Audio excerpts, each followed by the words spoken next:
Good morning বন্ধুরা, শুভ সকাল। তোমরা সবাই কেমন আছো? আশা করি খুব ভালো আছো, আর আমিও খুব ভালো আছি তোমাদের আশীর্বাদে। তো আমার চ্যানেলে সবাইকে স্বাগত জানিয়ে শুরু করছি আজকে সকাল সকাল একটা সুন্দর ব্লগ নিয়ে তোমাদের সামনে উপস্থিত হলাম। তো যাই হোক, দেখো আমরা তো এই নিচের ঘরে থাকি না, বিশেষ করে ওপরের ঘরেই থাকি। তো ঘুম থেকে উঠে মেয়ে গেল পড়তে, তো আমিও সকাল সকাল উঠে গেলাম। কয়েকদিন ধরে সকাল সকালই উঠছি। তো ওপরের ঘরের কাজকর্ম সেরে, ওপরের ঘরটা খুবই ছোট, সেই জন্য একটু প্রবলেম হয় দেখাতে। যাই হোক, ওপরের ঘরের বিছানাপত্র গুছিয়ে ঝাড় দিয়ে নিচের ঘরে চলে আসলাম। ভাবলাম যে নিচের ঘরটাও ঝাড় দিয়ে নিই। আর এই ঘরটা এত অন্ধকার, দেখতে পাচ্ছ, প্রচণ্ড অন্ধকার ঘরটা। লাইট জ্বালালেও ভালো মতো বোঝা যায় না, কারণ পাশের বাড়িতে অনেক উঁচু হয়েছে তো ছাদটা, সেই জন্য একটু গলি আছে, ওই জন্য আলো ভালো মতো ঢোকে না। যাই হোক, বাসি নাইটিটা ছেড়ে নিলাম। তোমাদের দাদাভাইও লুঙ্গি টুঙ্গি ছেড়েছে, তো আমি ভাবলাম যে বাসি কাপড় যখন ছেড়েছি তো একবারে কেচে ছাদে মেলতে যাই। তো ছাদে মেলতে আসলাম, তো আমার শাশুড়ি মা আবার পূজা করতে ঢুকেছিল, আমার সঙ্গেই গল্প করছিল। দেখো, আমি শাশুড়ি মার সঙ্গে গল্প করছি, এদিকে জামা কাপড়গুলো মেলে দিলাম। আর দেখছি ঢাকের আওয়াজ বাজছে। তো আমাদের পাড়ায় আজকে হচ্ছে চড়ক আছে, মানে চৈত্র মাসে তো হয় চড়ক, সেটা সবাই জানো। আবার অনেকে জানো বৈশাখ মাসেও হয়, কিন্তু আমাদের এখানে হয় এটা হচ্ছে কালবৈশাখী, মানে বলে যে কালবৈশাখী চড়ক, মানে বৈশাখ মাসেই চড়কটা হয়। তো আমি ভাবছি যে তাড়াতাড়ি করি। তোমাদের দাদাভাইকে আমি বললাম, ছেলে ছিল এতক্ষণ ক্যামেরা ধরে, তাই ছেলে আওয়াজ পেয়ে বলছে আমি চলে গেলাম, তোমরা তাড়াতাড়ি আসো। তাই তোমাদের দাদাভাইকে বললাম যে একটু ক্যামেরাটা ধরো, আমি তাহলে ফুল গাছগুলোতে জল দিয়ে নিই। ফুল গাছগুলো আবার আস্তে আস্তে দেরি হয়ে যাবে, রোদে একদম শুকিয়ে যাবে।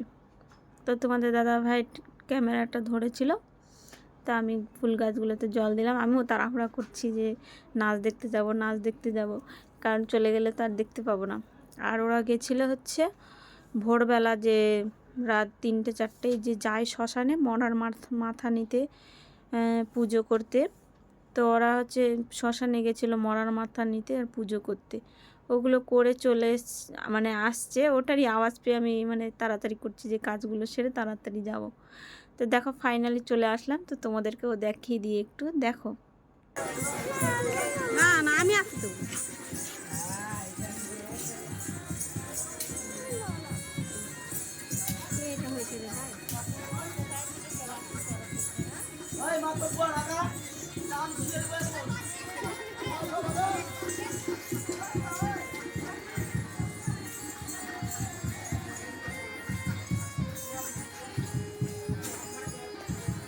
ঢাকের আওয়াজে বেশি নেশা হয়, মানে ইয়ে হয়ে যায়।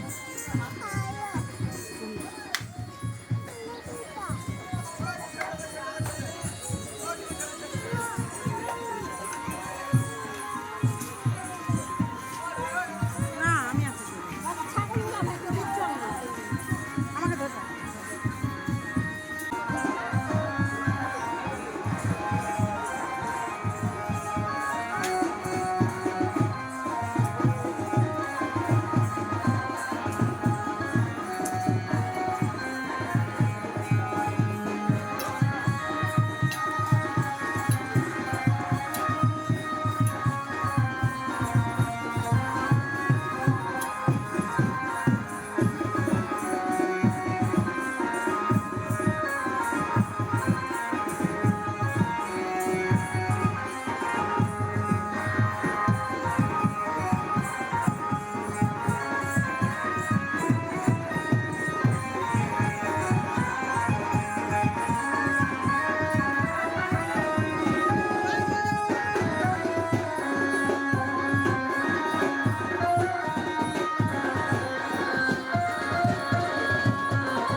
বাপরে, কালীর নাচ দেখে আসলো, এত রোদ গরম, মানে কি বলবো।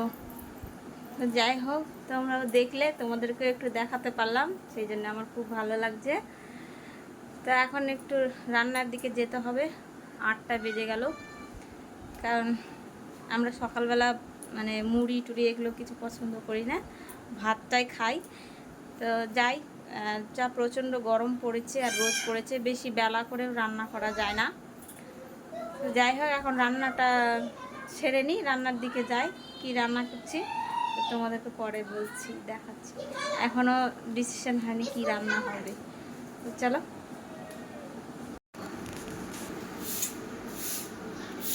দেখো আজকে কি কি রান্না করেছি। এই যে বড়া দিয়ে বিলাতির ডোগা রান্না করেছি, আর বড়া ভাজা, আর ছেলে মেয়ের জন্য করেছে সোয়াবিন। ছেলে আর মেয়ের খাওয়া হয়ে গেছে, সোয়াবিনটা আগে হয়ে গেছিলো, সেই জন্য তোমাদের দাদা ভাই আর আমি এখন খেতে বসেছি। যা গরম পড়েছে, স্নান টান হয়নি, তো স্নান করার আগে ভাবছি যে রান্নাটা করে নিই, এত গরম, পরে স্নান করে নিই। তো সকালের খাওয়াটা একটু দেরি হয়ে গেল, 11টা বাজে। চলো খেয়ে নিই। খেয়ে দিয়ে একটু রেস্ট নিয়ে দেখো বাড়ির পেছন দিকে চলে আসলাম। এই যে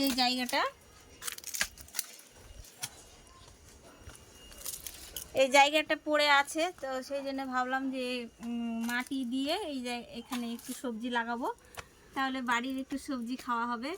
তো সেই জন্য কালকে মাটি ফেলে গেছে, ওই জন্য আজকে ভাবলাম যে মাটিগুলো একটু সমান করে নিই, তারপরে যা যা সবজি লাগাবো।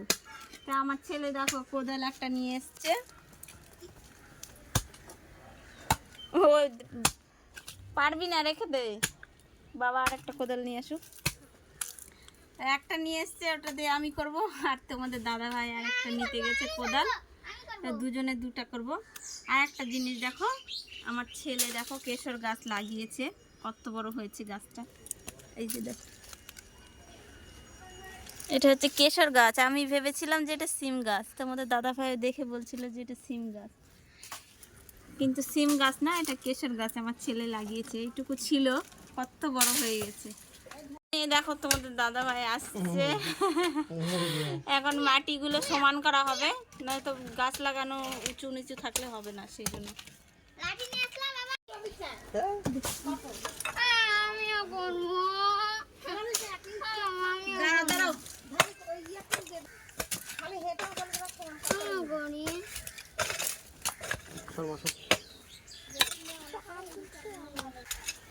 লেবুর গাছটা দেখো, এর আগের দিন মাটি করে দিলাম না, সেই জন্য কত সুন্দর হয়েছে। হ্যাঁ, তার মধ্যে ভিজে মাটি পড়ছে। আর এইদিকে দিব না, এইদিকে এই যে বাঁশ আছে, খাই আছে,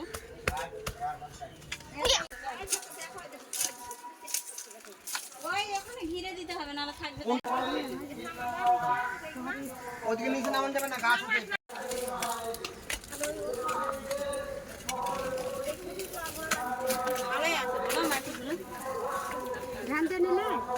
হ্যাঁ, 2 ভ্যান মাটি নিলাম। 3 ভ্যান 20 টাকা বস্তা, 12 বস্তা করে মনে হয় না, 15 বস্তা। এই যে দেখো আমার ছেলে কোদাল নিয়ে পারছে না, তাও দেখো। দেখো এখানে সবজি লাগালে কেমন হবে, দেখো তোমরা বলো যে কেমন হবে এখানে সবজি লাগালে। ঠিক আছে, আমার কাজ করে দাও।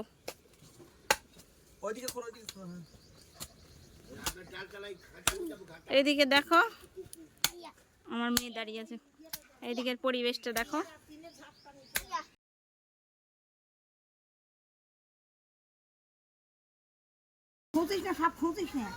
এই যে দেখো বিচি ডাঁটার ডাঁটা লাগানো হবে এখন এখানে। এই যে এখন ছিটিয়ে দিব, ওখানে গাছ বাড়াবে না, কালকে থেকে জল ফেলতে হবে।